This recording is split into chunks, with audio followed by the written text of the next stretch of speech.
ఈ విశ్వం యాదృచ్ఛికంగా పుట్టిందా? లేక దాని వెనుక ఒక మహాశక్తి ఉందా? సూర్యుడు, చంద్రుడు, నక్షత్రాలు, ఈ సమస్త విశ్వాన్ని ఎవరు సృష్టించారు?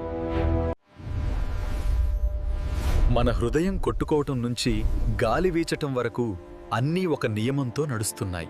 అలాంటి సృష్టికర్తను మనం ఒక చిన్న విగ్రహంలో బంధించగలమా? మన చేతుతో చేసిన దానిని అదే దేవుడు అని నమ్మి అక్కడే ఆగిపోతున్నామా? సత్యాన్ని తెలుసుకోకుండా మనల్ని ఎవరో మాయలో ముంచుతున్నారా?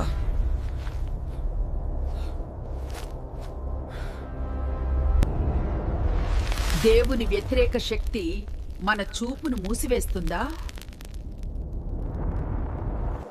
కాని మన పూర్వీకులు సత్యాన్వేషణకు పిలుపునిచ్చారు. తమసోమా జ్యోతిర్గమయ, అంధకారం నుంచి వెలుగులోకి నడిపించు అని ప్రార్థించారు. వెలుగు అంటే కేవలం కాంతి కాదు, అది సత్యం. దేవుడు సృష్టికర్త అయితే ఆయన పరిమితిలో ఉండడు.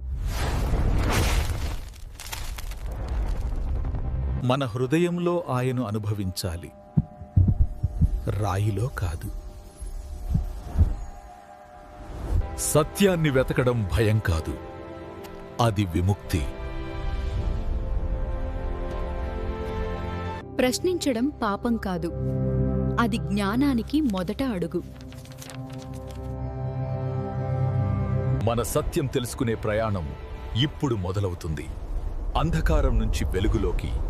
ఇదే వాయిస్ ఫ్రమ్ ట్రూత్.